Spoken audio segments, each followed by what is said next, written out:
Aquí comienza una nueva edición de Cultura del Vino, concretamente la edición número 55, número redondo. Saludamos como cada semana a nuestro compañero Manuel Fernández. Muy buenas. ¿Qué tal, Rafa? ¿Cómo estás?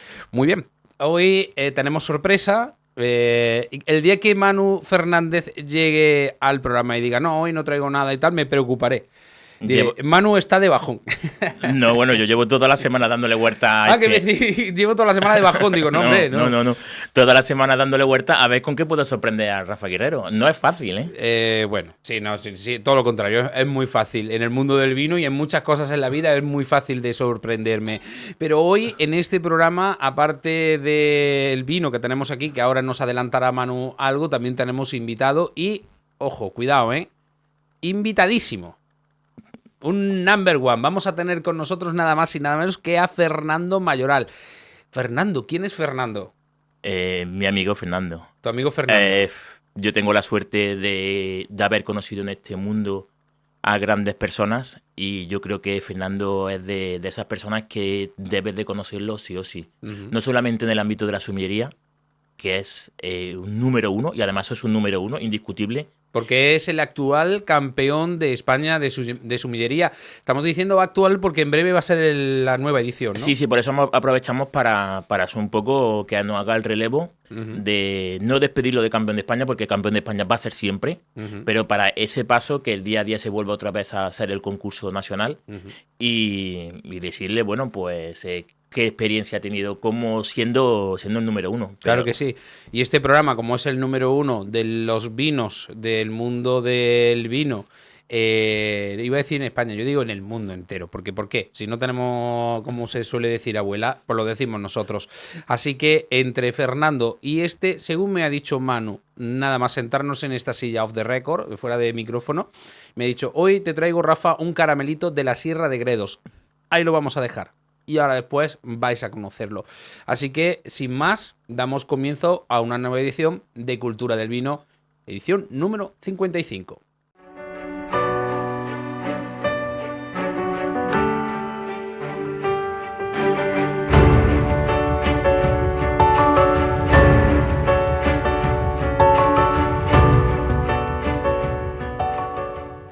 Lo adelantamos en la presentación de nuestro programa. Tenemos un invitado de excepción, de lujo. Hoy con nosotros es Fernando Mayoral, campeón de España actual de sumillería. ¿Qué tal? ¿Cómo estás, Fernando? Hola, buenos días. Muchísimas gracias por invitarme. Bueno, Fernando, Manu habla maravillas, pero no estamos hablando de títulos ni nada de eso. Habla de maravillas de Fernando como persona, como profesional. Bueno, lo primero, muchísimas gracias por las palabras, Manu. Es un amigo, así que tampoco hay que creerle tanto. Se lo agradezco muchísimo que me tengan esa consideración en lo que ha hecho de mí, que siempre es estupendo escuchar esas cosas en las ondas, pero no es para tanto. Muchísimas gracias de todas formas, Manu, por invitarme y por decir eso de mí.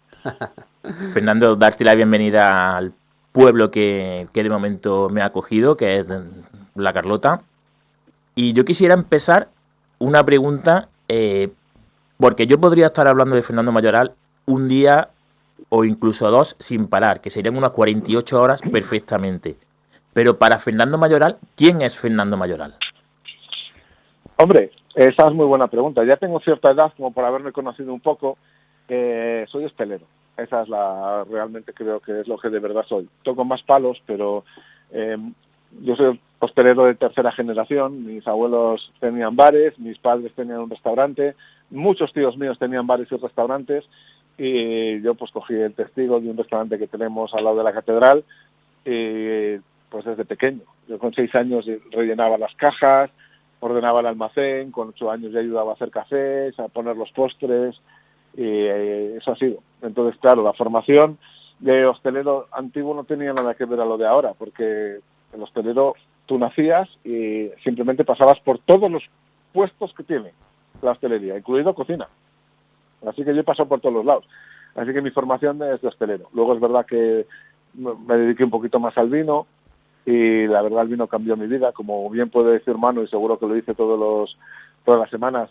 Cuando entras en el mundo del vino te enamoras tanto que se convierte en una pasión y entonces ya haces muchísimas cosas, das clases, enseñas a otros sumilleres, viajas mucho para beber vino, escribes, Pues Entonces, esa parte tuya de escribir y de... Porque yo recuerdo una presentación que nos asististe del Jardín de las Delicias, estando en pandemia, y fue maravillosa. Yo cuando creo que la palabra que para describir a Fernando sería un humanista. Para mí eres un humanista del Renacimiento. A mí que me gusta tanto la historia, me gusta...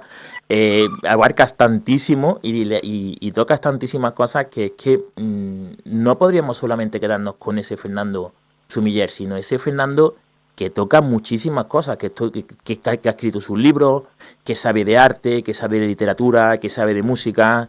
Es increíble. lo más bonito que han dicho de mí en mi vida me lo acabas de decir tú, que soy un humanista. Me gustaría mucho pensar que lo soy. Es verdad que ahora que soy un poco más mayor y ya le dedico menos tiempo a la hostelería, que absorbe mucho, sí que es verdad que me he volcado un poco en el arte, estoy ayudando a amigos a hacer exposiciones. Es verdad que me gustaba mucho leer, así que tuve tiempo para escribir un libro. Durante muchos años estuve escribiendo un blog sobre vino, que sí que es verdad que seguía mucha gente. Así que, bueno, yo solo puedo dar gracias a la gente que me ha encontrado, me ha echado una mano, me ha leído y me ayuda. Así que sí, toco muchos palos y espero hacerlo medianamente bien en casi todo lo que hago. Para Por mí, lo menos esfuerzo mucho para que sea así. Para mí, ya te digo, para mí genial. Es verdad, el blog, además un nombre muy curioso, el terroarista, que viene de la palabra terroir en francés y que abarca muchos ámbitos. No solamente es el terreno en el que crece la viña, sino que es esa parte cultural también que engloba la producción de vino y esa parte cultural que para mí tienes. Exacto. Mira, la palabra terroir en francés es difícil de traducir, pero básicamente yo lo traduciría como que un trozo de tierra es capaz de dar unas características al producto que sale de ahí, en el vino en este caso, que son únicas. Y eso es el terroir. Entonces, claro, el terroirista sería el que defiende esos vinos únicos que vienen de sitios muy determinados que tienen esas características. Es un poco combativo, era más joven, sí que tenía ganas pensaba que tenía algo que decir e intentaba decirlo. Ahora ya que soy un poco más mayor, no sé si tengo tanto que decir y ya lo digo de otra forma, un poquito más pacífica. Fernando, a mí me gustaría preguntarte por una parte un poco más personal, sobre todo la relación que tienes con Manu. Muchos compañeros que he tenido el gusto de conocer a lo largo de estas 2 temporadas de Cultura del Vino siempre han hablado de Manu como una persona, cuando está trabajando, cuando está en plena competición y tal, de una persona muy, muy, muy seria. Tan seria que es inflexible ante cualquier propuesta que no sea a lo que está concentrado en ese preciso momento. ¿Fernando también es así en esta línea? Manu tiene una mente súper poderosa. O sea, los conocimientos que tiene Manu serán de los primeros de este país, sin lugar a dudas. Yo no creo que abarque tanto conocimiento. Mi área de expertise, que dicen, ¿no? Lo que yo puedo hacer bien, quizá sean otras cosas. No tengo su carácter ni su voluntad de trabajo, así que soy un poco más disperso. Humanista me parece que es más chulo que decir disperso. A mí me ha sorprendido con el término que te ha propuesto y la verdad que yo estoy también dentro de lo que me ha comentado y de lo que estamos escuchando y tal, yo apoyo su postura. Soy un poquito más disperso, entonces no soy incapaz de concentrarme tanto en una única cosa. O sea, yo me enamoro y me apasiono hasta las trancas, pero de muchas cosas. Así que soy incapaz de ser fiel. Me cuesta mucho. El vino es verdad que me ha llevado muchísimo tiempo, pero es verdad que ahora ya tengo otras cosas. Haber conseguido ser el campeonato de España, es verdad que es como, bueno, ya has llegado a un punto en el que ya pues has conseguido lo que querías, ¿no? Entonces ya me siento tranquilo, ya me gusta dedicarme a otras cosas.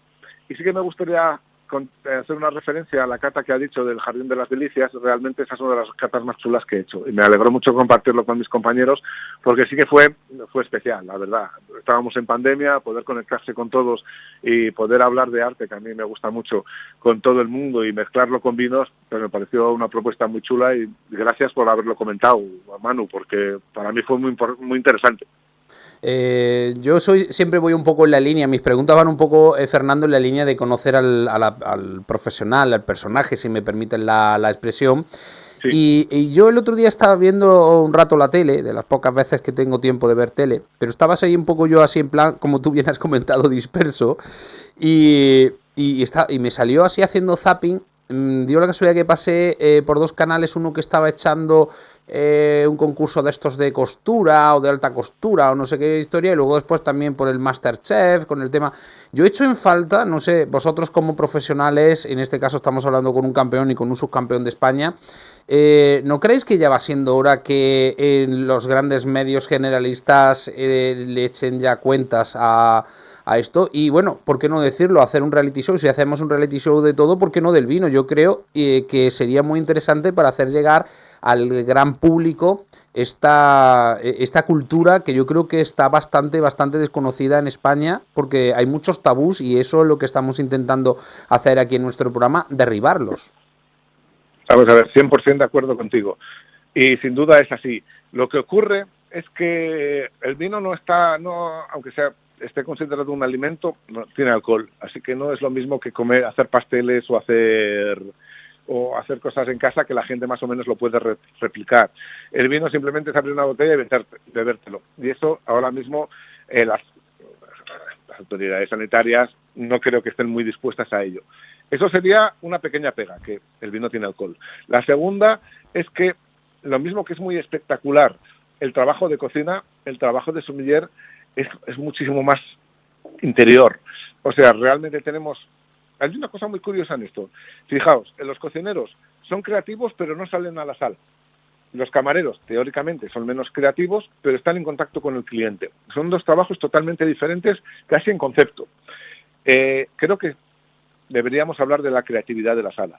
Si hablamos de la creatividad de la sala y lo que puede hacer un sommelier, desde ese punto de vista igual sí que podría haber un reality. Pero nadie va a ir exclusivamente a beber. O sea, la gente va a ir a comer y a beber. Aquí yo le veo un problema para implementar el reality. Seguro que a alguien se le ocurre y lo hace. Pero a mí la verdad es que no se me ocurre. Yo creo que si lo tomas desde el punto... Ese es el primer tabú, que además lo hemos hablado muchísimas veces aquí en el programa y con las personas con las que llegamos y le presentamos nuestro espacio y le decimos y tal, y al final terminan por convencerse que esto no es. Vamos a ver, nosotros hemos ido, y Fernando, igual que tú, conoces perfectamente lo que es, por ejemplo, ir a una feria, a una gran feria. Nosotros estuvimos hace recientemente, bueno, el año pasado, ¿no? Creo recordar, en Vinoble, y la gente allí no estaba bebiendo vino, estaba catando vino. ¿Qué diferencia hay en que, por ejemplo, hay... en cada puesto tienes tú, vamos a llamarlo de alguna manera, escupidera, donde tú catas, pasas por todas las fases de cata y la gente al final de lo que trata es de catar, no de beber, de catar todo ese vino. Y otra segunda parte, yo vería en este caso, y a lo mejor yendo al hilo de que me comentas, a lo mejor buscando la espectacularidad, a mí me encanta cuando vamos a las bodegas y ver lo que los bodegueros y bodegueras de este país están haciendo nuevo y están dejándonos con la boca abierta a aquellos que seguimos un poco el hilo. Entonces yo creo que a lo mejor iría un poco por ahí. O sea, sí, sería como un todo, y al final yo creo que si todos nos olvidáramos de que es una bebida alcohólica, porque no se trata de beber mucho, sino de catar y de conocer vinos, y al fin y al cabo estamos maridando cuando vamos a un restaurante, a esos grandes restaurantes donde se nos llena la boca de hablar de estrellas Michelin y de grandes restauradores y toda la historia. Si no lo acompañas con un buen vino, obviamente pierde muchísimo. Yo creo que sí, se podría enfocar por ahí, ¿no? Sí y no. Catar es una cosa y beber el vino es otra. O sea, Manu, yo, y si a ti te han invitado, yo acabo de venir de París. En París, la Vinexpo, que es la que más recomiendo yo. Yo voy a muchas ferias de vino. Y no solo eso, me invitan también a viajes de sommeliers y de periodistas de vino. Así que no solo catamos los vinos, sino que en las mesas nos ponen escupideras. Y esa es una cosa que jamás va a pasar. O sea, a no ser que seas profesional, en la mesa no te va a poner. No, claro, no, si yo no estoy hablando del comensal, yo estoy hablando de cuando hablamos de concursos, cuando hablamos de este tipo de, digamos, de alguna manera, de ver el vino no como una bebida alcohólica, sino como un alimento, como un producto, como algo de lo que presumir dentro de nuestros productos aquí en nuestra tierra, ¿no? En España. Sí, que sí, por supuesto, sí, estoy de acuerdo contigo. Lo que pasa, quiero matizar solo dos cosas. Claro. Una cosa es cuando vamos nosotros a catar de forma profesional que los cupes, y otra forma es cuando nosotros, que somos profesionales, te invitan a cenar. Tú Es no otra pides cosa, una claro. escupidera para No, cenar. eso no, claro, Tú lo obviamente. pides- Claro. Porque ahí el vino sí es verdad que lo pides para tomártelo. Sí, pero si vas a una cosa de vinos en la que te van a sacar aperitivos, comida y tal, casi nunca hay escupidera, porque te lo vas a beber. Claro, Entonces, claro. realmente tenemos que aceptar que quitando las catas profesionales, el resto del tiempo el vino se bebe. Han bajado la tasa de alcoholemia o la van a bajar. Sí, Las autoridades sanitarias hacen muy bien en decir que no es de consumir alcohol, o sea que eso lo obviamente. apoyamos. Ujú. Entonces, ¿cuál es nuestro punto fuerte? Nuestro punto fuerte es que a todo el mundo le gusta beber vino y todo el mundo va a seguir bebiendo vino a pesar de lo que digan las autoridades sanitarias. Hay que, por supuesto, hacer mucho hincapié que no se puede beber y conducir y que hay que beber con moderación, por supuesto, pero todo el mundo vamos a seguir bebiendo. Y ese es el punto fuerte. Es verdad que hay muchos muy buenos elaboradores en España, pero también indudablemente tenemos que saber afrontar la crisis que viene con lo de los aranceles, que eso va a cambiar absolutamente el mundo del vino. Hay que aceptar que en España se cierran muchas más bodegas de las que se abren anualmente. El año pasado cerraron 380 bodegas. O sea que tenemos que aceptar que el mundo del vino es muy complejo. Para llevarlo a un reality, que es de lo que estamos hablando, claro que sí, se puede hacer un reality entre bodegas. Eso ya se saldría de lo que hacemos Manu y yo, y también se sale de lo que pensaba que estábamos hablando de MasterChef. Si hablamos de... Sí, no, yo era una idea así un poco en general, ¿no? Que cogiendo varios puntos, porque también tienen la hilada de esta de las tentaciones y cosas de esas, donde lo que se enseña precisamente no es nada cultural y no es nada, bajo mi punto de vista, ni para que la gente joven lo vea, ¿vale? Entonces estamos hablando un poco que, bueno, No, pero... se está haciendo auténticas barbaridades, Sí, ¿no? pero tú, por ejemplo, una final, Fernando, una final, la que yo hice, por ejemplo, que se transmitió en directo por YouTube, yo le dije a gente que lo viesen y dijeron, es que no nos esperábamos eso, es un espectáculo. Realmente una final de un campeonato de España, de un campeonato de Europa, un campeonato del mundo, si te gusta ese mundo, es un espectáculo totalmente. Sí, porque no hay nadie que diga, venga, no te voy a decir la televisión pública, venga, vale, la quitamos del medio, Canal Sur, que también es estatal, venga, lo quitamos.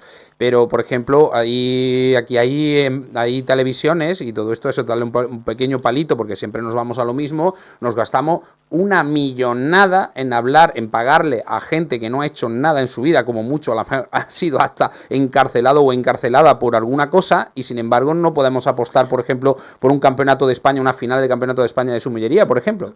Pero porque la sala va detrás, siempre ha ido detrás de la cocina, desde hace muchísimo tiempo, desde que se cambió con la nueva cuisine y demás y tal. Y yo creo que es más importante a lo mejor que la televisión es un recorrido curricular claro y preciso de lo que se necesita para ser sommelier. Empezando por ahí. Que no es conocer 4 vinos y ya eres sommelier.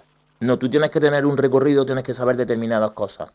No hace falta tampoco llegar a ser Master Sommelier por Londres, porque eso es una locura. Te lo digo por experiencia, porque eso es una locura. Pero tener ese currículo claro y que sea una diplomatura que tenga peso. Y luego a partir de ahí la televisión y cualquier medio de comunicación. Yo te entiendo, pero primero, antes de llegar a eso, para que la gente entienda lo que es lo que hacéis, primero hay que vendérselo. Primero, ¿qué es antes? ¿El huevo o la gallina? Sí, perdona, Fernando, te pongo un ejemplo muy claro a lo que quiero llegar y con lo que quiero compararlo.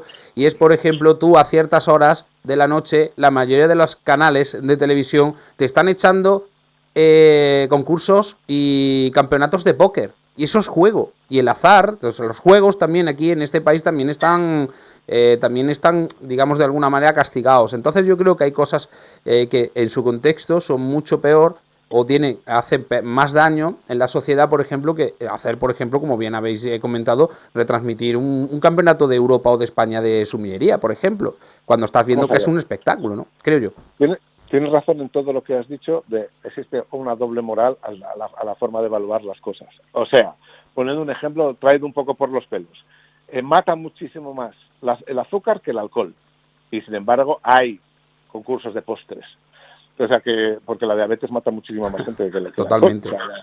Y luego, por supuesto, estos programas que ponen en que llevan a parejas para que sean infieles, eso no tiene mucho sentido. Tampoco. A nivel moral, ¿no? O sea, que estoy de acuerdo que existe un doble rasero. Pero es verdad que el alcohol tiene ese estigma. Eso, querámoslo o no, jugamos en esa partida. En la partida que el alcohol ahora mismo, es verdad que ha causado muchas desgracias, pero ahora mismo tiene un estigma que no debería tener. El vino no debería tenerlo, por lo menos, pero lo tiene. Es el mal uso el que lleva a ese problema, en este caso, cuando, como dicen en Latinoamérica, manejando, ¿no? Cuando manejas un coche.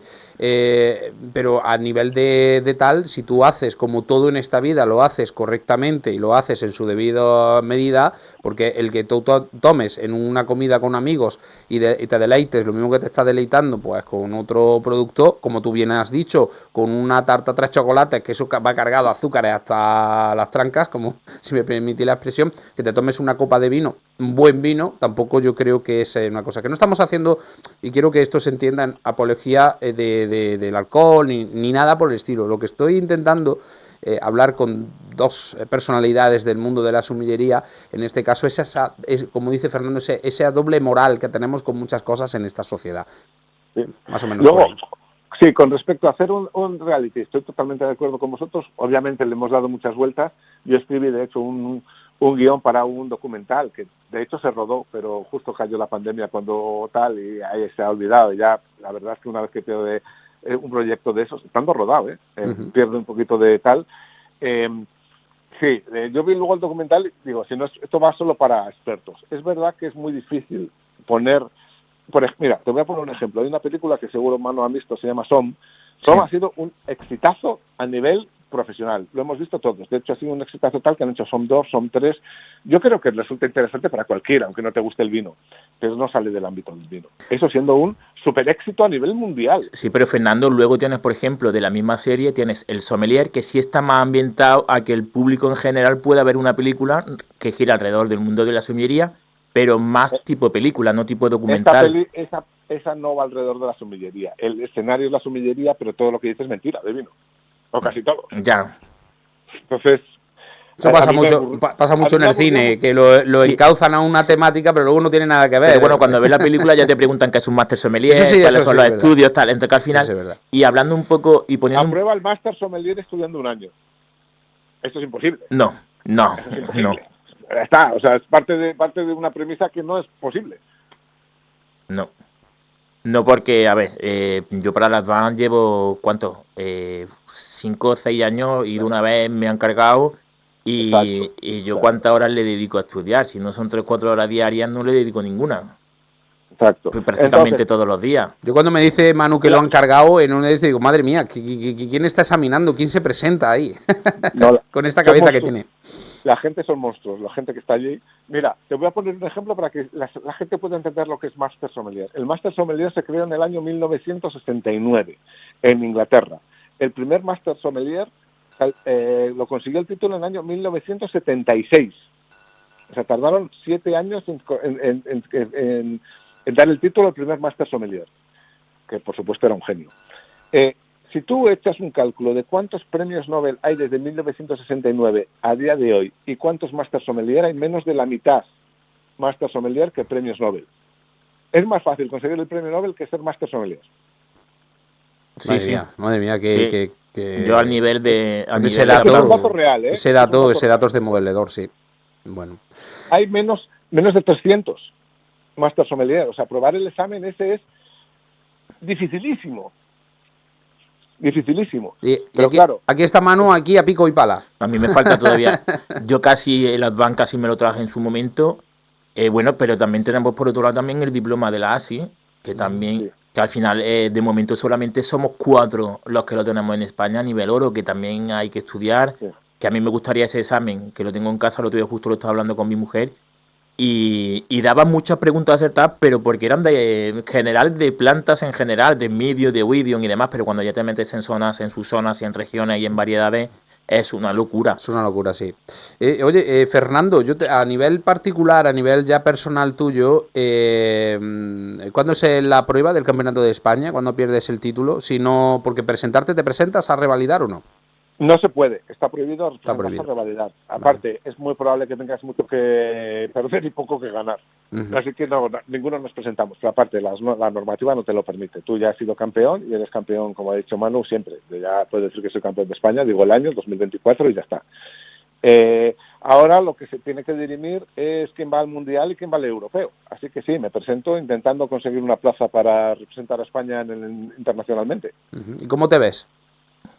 Flojo. Me ha tocado una temporada un poco complicada.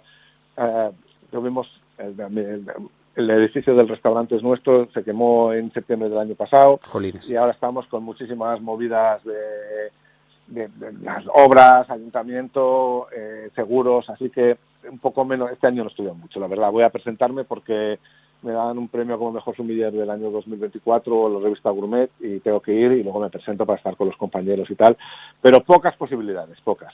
Intentaré hacerlo lo mejor que pueda, claro, pero pocas. Eso, intentar hacer lo mejor que se pueda ya es un paso importante y el estar, eso es fundamental. Y si encima, imagínate que lo consigues, ¿qué valor tiene mucho más que si fueras súper hiper preparado, ¿no? No, hombre, sí, yo este año... No, de hecho, otro año pensaría que has preparado, estaría como cabreado conmigo mismo. Este año no ha sido posible. No, ha habido muchos acontecimientos que me han impedido centrarme y ya está, no pasa nada. Porque claro, como bien dice Manu, esto requiere un esfuerzo titánico. Por eso quizás sea difícil llevarlo a la pantalla, ¿no? Porque la preparación de cómo se forma un sommelier es casi a escondidas, ¿no? Es probando vinos, ahí estudiando, eligiendo, comparando precios, probando y probando, voy a probar los vinos de La Rioja, pruebas 100 y tomas tus notas, dices, estos 100 me ha gustado, estos 8, visitas a la persona que los hace, le conoces.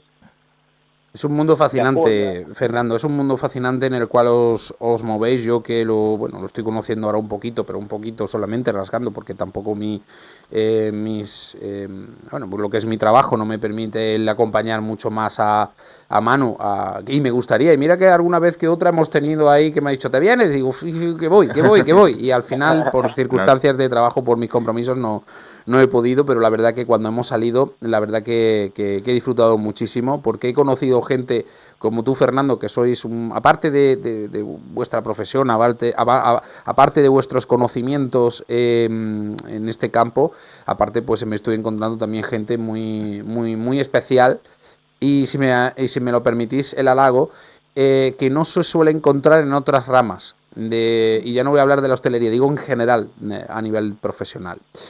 Yo no sé si Fernando conoce la zona de la cual hoy el vino es protagonista. Yo voy a saltar directamente, con vuestro permiso, a otro de los invitados que tenemos, el que no falta nunca en nuestro programa, que es el vino de la Sierra de Gredos. A él le vienen otras zonas más de cerca, Ribera del Duero, Arlanza, ¿no, Fernando? Pero tenía este vino que le tenía un montón de ganas desde hace mucho tiempo, lo tenía guardado. Es una garnacha de altura de la zona de Valdeiglesias, de Madrid. Entra como denominación de origen. La bodega está en Méntrida y es la excusa. Y te dice que está plantado a casi 2.000 metros de altitud, 1.960 metros de altitud. Es una garnacha del 2019 que se te va a 14 grados y medio. A mí me ha dicho que es un caramelito. No sé si lo conoces, Fernando, este vino. Yo con tu permiso voy abriendo. No. ¿Habéis oído algo raro? ¿No se te ha oído bien? ¿Has dicho, Fernando, perdona? Sí, perdón, no lo conozco. Uh-huh. Se llama la excusa de Gredos. Bueno, pues se va a proceder Manu a... Ah, sí, perdón, sí, claro que lo conozco, sí, es de la cooperativa. Pensaba que era un vino de Bustazona, perdón, sí. No. Gredos, sí. Es de la cooperativa, es de Grabazo de los Vidrios, ¿no? Sí. Quiero recordar, sí. Me encanta. Es un vino que tiene una relación calidad-precio brutal. Sí, muy buena relación calidad-precio. Fernando, una cosita. Porque yo llevo muchos años preparando el concurso y que quiero saber si hay un antes y un después de ser campeón de España y en qué ha influido en ti el haberlo conseguido. Vale, pues respondiendo a tu pregunta, y muchísimas gracias por la pregunta porque me parece interesante. Realmente no ha influido mucho. Yo sigo con mi vida normal, sigo viniendo al restaurante, sigo haciendo mi misma vida, sigo viviendo con la misma gente, así que realmente para mí no ha supuesto un cambio ni de vida, ni bebidas. Es verdad que me invitan a más sitios. Es verdad que la agenda se ha agrandado. Sí, ahora mismo tengo muchos eventos, me invitan a muchas cosas, doy más clases, y toman un poco más en consideración tu opinión, ¿no? Te preguntan. Sí, desde ese punto de vista sí. Yo creo que eso va a durar lo que dura el campeonato, que es un año, es el año de gloria, y el año que viene le preguntarán a otro y ya está. Así que realmente no es una satisfacción muy grande y sobre todo para mí, y esto quiero que quede muy claro y se lo digo por Manu y por todos mis compañeros, lo que más me gustó de todo, mucho más de sitios o que tenga un poquito más de prestigio, fue el reconocimiento de todos mis compañeros, que todos me llamaron. Eso fue grandísimo. Eso Te quiero es... dar las gracias, Manu, a ti y a todos los demás, porque fue, sin duda, el gran premio, ese es el reconocimiento de los compañeros. Eso muchas veces llena más incluso que un premio oficial, porque es el reconocimiento de las personas que realmente te conocen, las personas que realmente trabajan contigo, que si te reconocen esa valía, obviamente es que es de verdad, que muchas veces los premios vienen, bueno, a veces por circunstancias, otras veces por acumulación, otras veces porque toca y tal, pero muchas veces a lo mejor no es ni real, ¿no? Cuando te realmente has estado...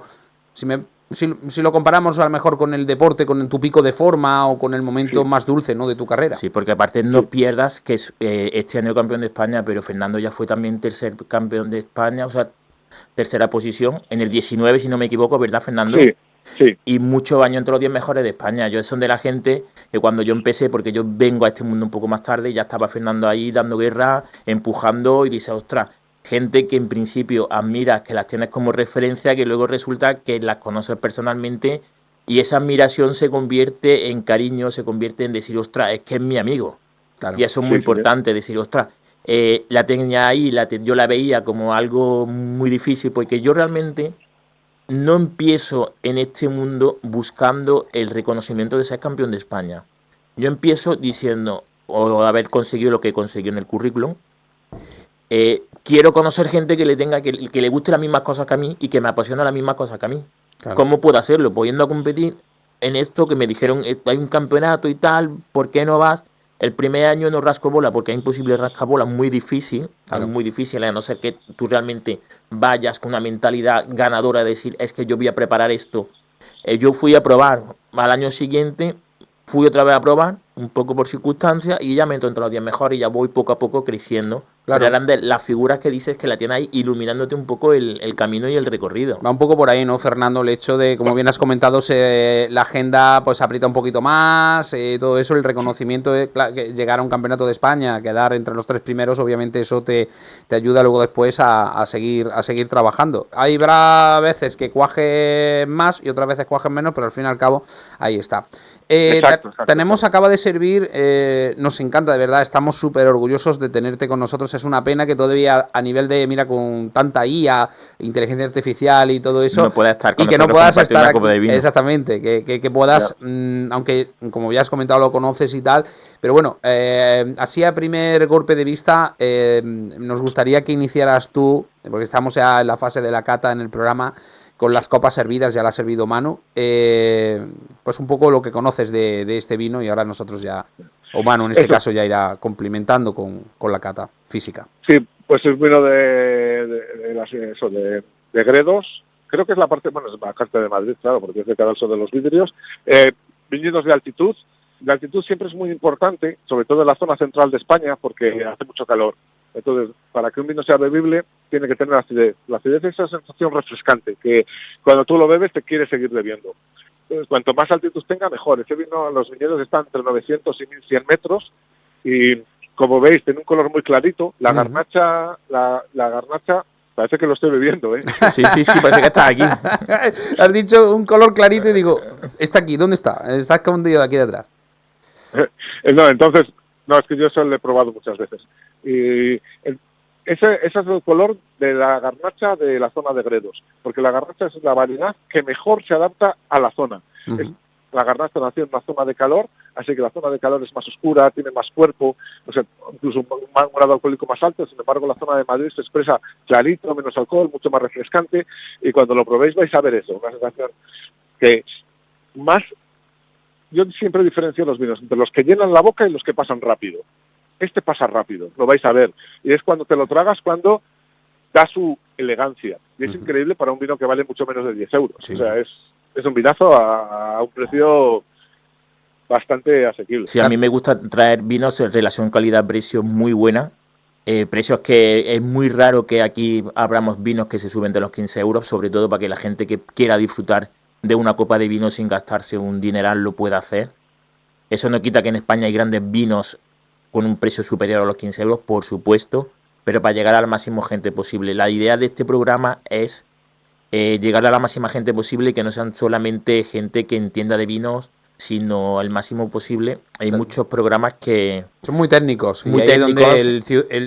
donde el aficionado o digamos la persona que tiene la curiosidad de acercarse al mundo del vino, pues se echa un poco para atrás porque dice, ¿qué me está contando? ¿Qué está diciendo? ¿No? Entonces, ese es un poco el objetivo, ¿no?, que tenemos en este programa, y con varios pasos luego en cata, pues obviamente que la gente por lo menos entienda o por lo menos eche abajo esos tabús que hablábamos anteriormente. Y luego que la gente aprenda como una obra de arte. Aquí te gusta tanto el arte. Yo comparo.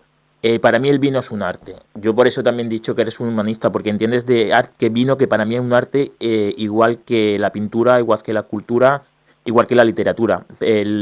Nosotros los sommeliers seríamos los que estudiamos esa historia del arte, que somos capaces de contextualizar el vino, explicarlo y ponerlo en contexto. Y ponerlo en el contexto sería de la mesa para cuando lo tienes que consumir. Entonces yo siempre me gusta esa fase visual, esa fase olfativa y esa fase gustativa, que son al final el lenguaje con el que comunicas y con el que eres capaz de expresar una obra de arte. Fernando, una cosa, porque me voy a tener que despedir porque me tengo que ir a trabajar. Ya os he dicho que tenía un ratito libre. Que estoy 100% de acuerdo contigo. Es más, yo creo que a mí el vino que me gusta, y eso es lo que creo que hará también Manu, es el vino en el que detrás hay una persona que lo hace, un hacedor, un creador. Es lo que históricamente se llamaba vino de autor. Yo no lo llamo así, yo lo llamo vino pues de viticultor pequeño, generalmente. Y es, cuida de sus viñas, hace su vino y tú ves su personalidad. Y esos son para mí los vinos interesantes. Y hay muchos vinos de esos en los que tú puedes ver la mano de la persona que lo hace, que valen menos de 30 euros y menos de 20. Y esos son los vinos que bebo yo. Y además, claro, yo me puedo gastar fortunas. Claro. Además, Fernando, una cosa yo te apuntillaría también, te acoplaría a eso que acabas de decir ahora mismo, y es el trato con la gente. Porque una gran bodega, el trato con la gente es muy, no voy a decir deshumanizado, pero sí muy de lejos, ¿no? Porque obviamente es gigantesca o muy grande. Sin embargo, una pequeña bodega, cuando tú llegas, es como muy personal, ¿no? Es como muy te reciben con los brazos abiertos y son muy agradecidos y todo eso. Y la verdad que eso también ayuda mucho, porque yo creo que eso también se traslada a su producto. Por supuesto, 100% de acuerdo contigo. Fernando, sí, dime. Que me quedan muchas cosas por decir, pero me tengo que ir. Muchísimas gracias. Invitadme otro día.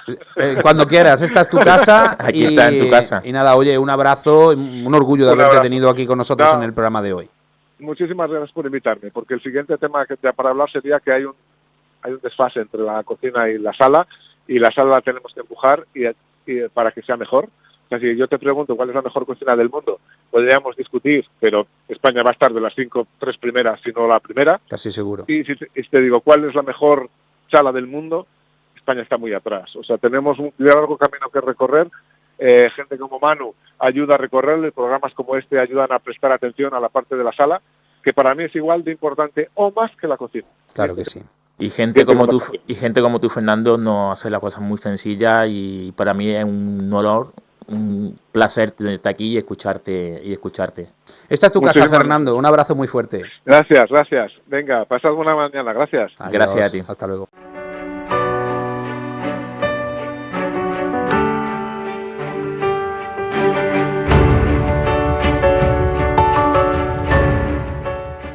Y después de hablar con Fernando, todo un lujo, la verdad que hemos hablado con el campeón de España actual, cuidado. Vamos rápidamente a cata, ya Fernando nos ha dado un empujoncito, ¿no? Nos ha puesto en situación, es sí, la verdad que sí, y desde lejos, cómo se nota que es campeón, macho. Bueno, pues yo lo primero que veo aquí es eso, segundo lo que dice Fernando, un vino apagado, no tiene un color muy brillante, es un vino que, bueno, así a priori la capa no es baja, se le nota que es un vino de altitud, que viene aunque sea una zona cálida, pero al estar en altitud no gana mucho el glicol, el ollejo. Sí, el glicol sí, se le nota. Estamos hablando de un vino, has dicho, de 14 grados y medio. Se le nota, pues eso, que sí hay lágrima, ¿vale? A pesar de no ser... Muchas veces da la sensación que nos quedamos con la lágrima cuando da la sensación de que el vino, cuanto más oscuro, ¿no? Y en este caso no. Aquí estamos viendo perfectamente esos 14 grados y medio. A mí había una cosa que me gustaría comentarte, y es que cuando lo has abierto, que me ha dado el guantazo de lejos, ¿no? Ha dado ese... Te ha venido los aromas... El aroma así de repente, y además he notado que es un vino que tiene una graduación alta, solamente nada más al abrir la botella. O sea, al echarlo en vaso de lejos. Y ya lo hablamos en programas anteriores también, que eso también hay que tenerlo en cuenta, ¿no? Y no sé, ¿qué se me queda atrás? Estamos hablando... La intensidad alta, la nariz limpia, la limpidez es importante. Estamos en unas notas que ni están frescas, pero tampoco excesivamente maduras, de fruta roja. Hay ciertas notas de especias, hay que pensar que lleva un año, que es un vino joven que lleva solamente un año. Un poquito de pimienta. Un poquito de pimienta blanca, quizá un poquito de vainilla. Quizá a lo mejor un poquito de maderas jóvenes. Luego lo pasamos a boca. Oye, lo del tema de madera... ¿Madera joven a qué te refieres? Porque esta no la tengo yo registrada en mente, no me sale. A ver, madera joven, cuando me refiero que sí, que no ha tenido mucho tiempo de crianza, notas terciarias, pero que no ha tenido una crianza excesiva. Entonces, ¿cuánto tiempo? Un año. Un año. Según el pliego de condiciones que está mirando esta mañana, un año nada más en barrica. Muy bien. Bueno, pues eso, ya hemos visto que Manu sí se lo ha llevado a boca.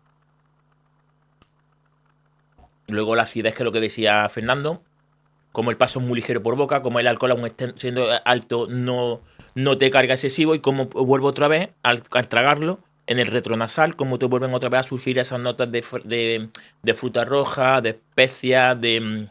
La parte lateral de la lengua, como bien ha estado comentando Manu, con la acidez, es muy, muy presente, está muy, muy, muy presente en el gusto. Y luego después, bien lo que comentaba Fernando, es un vino que, a pesar de notarse en el paladar que tiene una alta graduación, pero sí no es ese vino que, digamos, de alguna manera dice, con una copa bastante. No, se nota que es un vino que puedes darle ratito, de degustación, ratito, y además te pide, ¿no? El siguiente sorbo. Te pide seguir bebiendo. El final, como ves, es muy largo, lo que te da es un vino muy equilibrado, muy fresco, refrescante. Sí, pero lo noto amargo. ¿Lo notas amargo? Sí, le noto amargor. No, eso en comparación, una sequedad... Tú lo que notas es que la graduación es alta, que son 14 grados y medio. Secos, sí. Está bastante seco, y puede ser eso, sí. Pero ya digo, a mí particularmente es un vino que para, pues eso, pues estar, no sé con qué lo maridaríamos, pero me apetece un poco, pues eso, estar no de comida, de sentado, de plato, de cuchara, de tal, sino en plan de picoteo. Picoteo, de una buena charla, como hemos tenido con Fernando. Es muy importante, es muy importante. Y yo pensando también a lo mejor que sirva como, mientras escuchaba a los dos, que sirva a lo mejor como colofón, y como España necesita ponerse las pilas como productor de vino, a lo mejor los aranceles de Trump no nos viene tan mal. Porque se van a dar cuenta que no todo hay que sacarlo fuera, sino que hay que centrarse en el mercado interior y fomentar esa parte de la sommellería que se tiene muy dejada, cada vez menos, pero ha estado mucho tiempo dejada, apoyando a esa cocina. Inglaterra tienes desde el típico hooligan que se va a Mallorca y se tira los 7 días borracho que no sabe ni dónde está, hasta tener las 2 titulaciones internacionales más importantes que tenemos en el mundo del vino. Master Sommelier, que el germen surge en Inglaterra, y Master of Wine, que el germen surge en Inglaterra. No es hacer apología de, no es hacer apología de. Es que lo que hemos hablado con Fernando, no estamos hablando, y en muchas ocasiones, cuando en alguna ocasión hemos hablado con Ani, me ha dicho, no, es que no, perdona, es que no estamos hablando de eso. No estamos hablando, como bien has dicho, de esa figura, incluso de la que estamos acostumbrados a ver aquí en España, de esa persona, pues apoyado en la barra de bar, y venga vino, y venga vino, y venga fino para adentro, y al final se va la persona a doblar. No, eso no estamos hablando. Estamos hablando Pues obviamente de saber de dónde viene un vino, de tener un conocimiento el suficiente como para cuando vas a comer decir, oye, pues mira, con esta carne me apetece tomarme este tipo de vino. Que no estamos hablando de marcas en este programa, no estamos hablando casi ni de precios, aunque aquí lo hemos mencionado y siempre intentamos... Yo intento no mencionar el precio, intento más esa cultura, esa que luego cada... Porque... Cambiar la cultura, sí. yo creo que ahí somos un poco precursores, aquellos programas de, en este caso de radio con podcasting y podcast que hemos visto por aquí, en YouTube y tal, es lo que intentas es un poco eso, ¿no? Y todo aquel que no lo hace, intentando cambiar el concepto, ¿no? de ese vino o de esa forma de tomar vino a esto que nosotros estamos proponiendo, se está equivocando. Porque al fin y al cabo esto es cultura. Por eso nuestro programa se llama Cultura del Vino, porque estamos intentando echar abajo esos tabús, estamos intentando que conozcan una economía que yo creo que debería de estar mucho más arriba de lo que está y más reconocida, porque estamos hablando de aceite, estamos hablando de vino, estamos hablando de materias que en culturas clásicas valía más que el oro. Sí, sí, sí. Ya lo hemos hablado muchas veces, la romanización se empieza a entender cuando son capaces de plantar el triunvirato de aceite, cereal y vid. Y la vid. Y por ejemplo, cuando te metes a estudiar a nivel internacional, es que el vino lo recoge todo. Te explica historia. Porque cada país tiene una historia que te lo va marcando en la historia que va cogiendo el vino. Francia, Italia. Italia, por ejemplo, no se entendería Italia como es ahora mismo sin el surgimiento del siglo XIX. Francia, entiendes Francia como fue un país creado a partir de diferentes reinos. Y todo eso, tienes historia, tienes geografía, tienes química, tienes economía, no hay ningún producto ámbito internacional que englobe tantas facetas como el vino. Y si a eso en el mundo de la sommellería le unes el resto de productos, es que lo estás abarcando el mundo entero. Yo creo, ahí estoy y rompo una lanza en favor del comentario que ha hecho Manu sobre el tema de los aranceles de Trump, que al final igual estamos aquí poniéndonos la mano en la cabeza con las exportaciones y toda la historia, pero es algo que se nos ha olvidado durante mucho tiempo, que no estamos defendiendo a Trump, que quiero que quede claro. Pero sí, igual a lo mejor nos viene bien. Yo creo que cuando a uno le ponen la zancadilla debe de aprender y levantarse más fuerte y con otras ideas, porque igual a lo mejor la que teníamos no era excesivamente buena si dependemos de un agente externo. Yo creo que primero debemos de levantarnos nosotros, de ver nuestro mercado. Nos es muy llamativo cuando hablamos con bodegas de por aquí que hablan que su mercado está en el norte de España y no aquí, y entonces todo eso es con lo que nosotros tenemos que digamos un poco trabajar para cambiar ese concepto. Manu, queso no muy oloroso, queso suave, jamoncito, tapear. Yo creo que con vino para tapear. Y ya como última reflexión, hoy estamos muy reflexivos en este programa. Y tomando... sí, a lo mejor no quiero tomarme a mí como ejemplo, tomando a Fernando. ¿Cuántas veces Fernando se ha quedado entre los 10 mejores de España, tercero de España, hasta llegar ahí?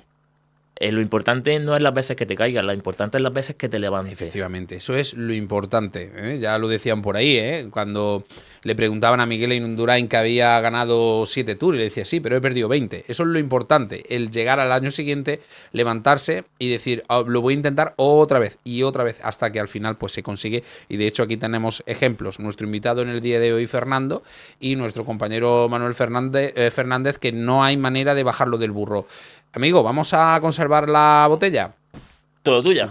Venga, esta misma, ¿no? Esa misma. Venga, pues la cogemos, que hemos puesto hoy la cajita aquí con todos los tapones, bien encasquetado, y vamos allá. Nos vamos a la boquilla de abajo, recuerden, vinos tranquilos, el de arriba es para los espumosos, y yo, aquí el amigo que no trabaja. Que no quiero trabajar. No quiere trabajar hoy. Ya, pues aquí lo tienen. 21 días en perfectas condiciones. Ni 25, que ojalá llegara a 25, ni 15 ni 12. 21 días este vino conservado en perfectas condiciones, manteniendo todas esas cualidades, que eso es muy importante explicarlo. Que tú abres la botella y si tardas 3 o 4 días en volver a servir otra copa, el vino ha perdido propiedades si no se hace esto, que es sacarle todo el vacío a la botella y quedarse como si se hubiese acabado de encorchar. ¿Cierto? Cierto. O sea, que me encanta que me dé la razón aquí el amigo Manuel Fernández. Amigos y amigas, esperemos que les haya gustado este programa número 55 y nada, la semana que viene volvemos. Salud. Salud.